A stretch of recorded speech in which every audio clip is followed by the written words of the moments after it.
Channel. तो friends, आज मैं आपके साथ शेयर करने वाली हूँ ये बहुत ही ब्यूटीफुल सा कुर्ती सेट, जो प्लाजो और कुर्ती का हमने ऐसे पिंटेक्स वाला सेट बनाया है। तो ये वाला सेट बनाने के लिए हमें 4.5 मीटर कपड़ा लगेगा, जिसमें 2 मीटर मैंने प्लाजो के लिए रखा है और 2.5 मीटर कपड़ा मैंने कुर्ते के लिए रखा है। तो कुर्ते के फ्रंट और बैक दोनों में ही पिंटक्स डलेंगे। तो पिंटक्स कहाँ तक डलेंगे, किस एरिया में डलेंगे, वो सब मैं आपको अभी बताती हूँ।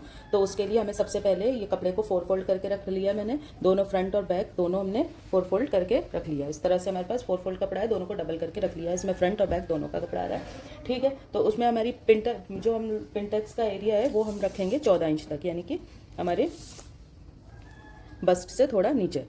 तो आधा इंच ऊपर यहाँ सिलाई में जाएगा, तो मैंने यहाँ 14.5 इंच पर निशान लगाया है। तो आपको भी जितना आपको पिंटक्स रखना है तो बेस्ट रहता है कि आप 14 इंच तक ही रखें। बाकी आपकी इच्छा, अगर आप ज़्यादा भी रखना चाहते हैं तो आप वो रख सकते हैं। मैंने इसको 14 इंच पर रखा है, आधा इंच मैंने ऊपर यहाँ पर मार्जिन के लिए छोड़ा है, ठीक है। तो सबसे पहले हमें कटिंग करने से पहले सबसे पहले हम यहाँ पे पिंटक्स डालेंगे, उसके बाद हम उसकी कटिंग करेंगे। तो पिंटक्स डालने के लिए पहले तो मैंने यहाँ पर इस तरह से 14 इंच पर इतना मार्क कर लिया है, ताकि हमारी सिलाई इससे नीचे ना जाए, ठीक है। उसके बाद आपने ये करना है कि इस तरह से स्केल लेना है। आपको जितना भी चौड़ाई पर पिंटक्स रखना है अपना, वो यहाँ पर उसके हिसाब से करना है। ये 1.5 इंच का स्केल है, तो मैंने 1.5 इंच के अकॉर्डिंग इसमें पूरे में इस तरह से मार्किंग करते जाएंगे। ये देखिए, इस तरह से मार्किंग करते जाना है 1.5 इंच पर। ये हो गया। ऐसे ही आपको 1.5 इंच लेके पूरे इस पर मार्किंग करना है और इसी के अकॉर्डिंग हम इस पर पिंटक्स डालते जाएंगे, ठीक है। स्केल की सहायता से करने से फ़ायदा होता है कि आप जब भी करेंगे तो वो एकदम आपका मेजरमेंट बिल्कुल क्लियर आएगा, कोई भी आगे पीछे नहीं होगा, छोटा बड़ा नहीं होगा।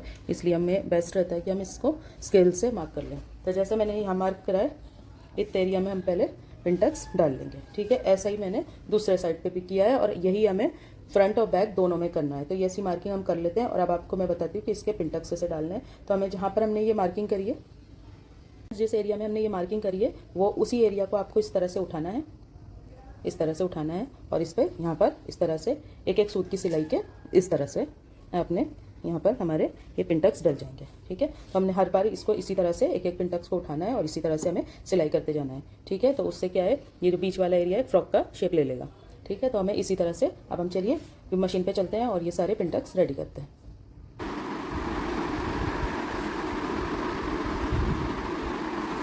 तो फ्रेंड्स देखिए, इस तरह से हमने ये लाइनिंग वाले कपड़े को इस तरह से ऐसे रखना है और इस पर एक एक सूट का इस तरह से पिंटक्स बना देना है और सीधी सिलाई करनी है इस तरह से।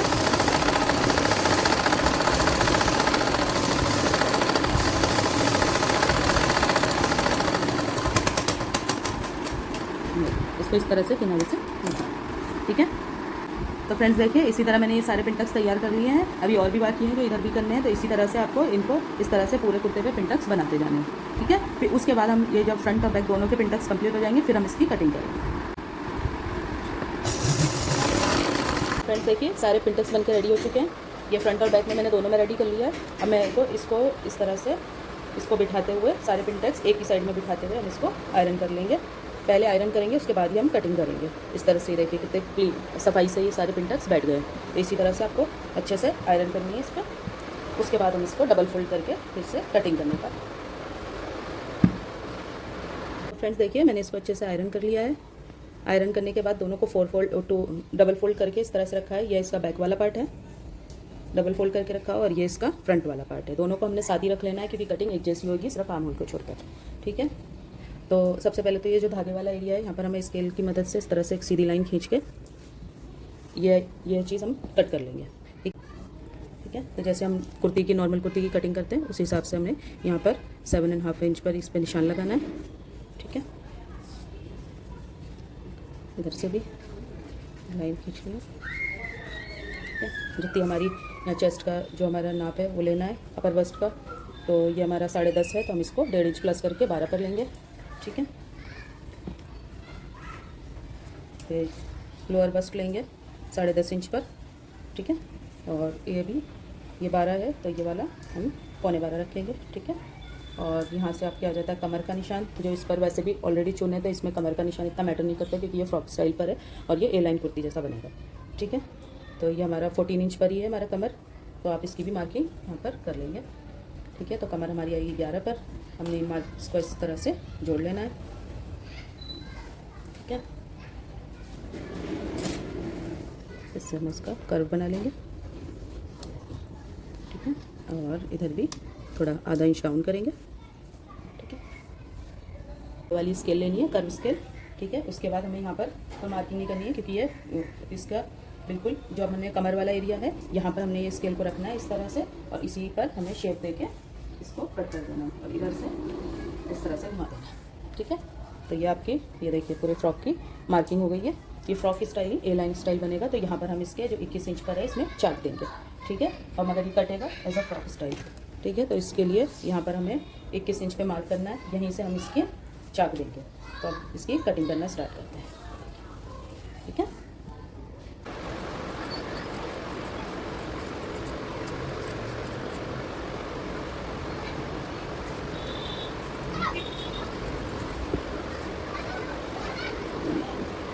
फ्रेंड्स देखिए पूरा हमने कटिंग कर लिया है। अब जो इसका नीचे वाला दामन है, जो इसका हल्का सा नीचे से हम इसको राउंड देंगे। तो इसके लिए मैंने वापस यही कर्व वाली स्केल ली है। इस पर आपको सिंपली इस तरह से इसकी कर्व वाली लाइन इस तरह से रखें,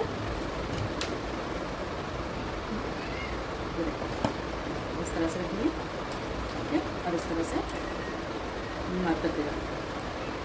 ठीक है,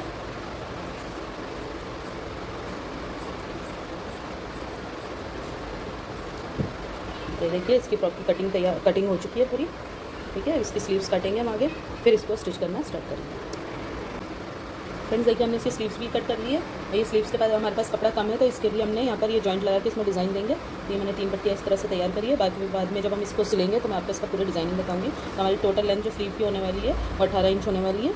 ठीक है, तो ये देखिए कटिंग इसकी रेडी हो गई है। अब हम इस कुर्ते को पूरा स्टिच करते हैं।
फ्रेंड देखिए स्लीव्स वगैरह बन के तैयार हो गई है। मैंने इसको जॉइंट कर लिया है। इसमें सिलाई का मार्क करेंगे और इसमें जो फिटिंग का मार्क है हमारा, उस पर सिलाई करेंगे।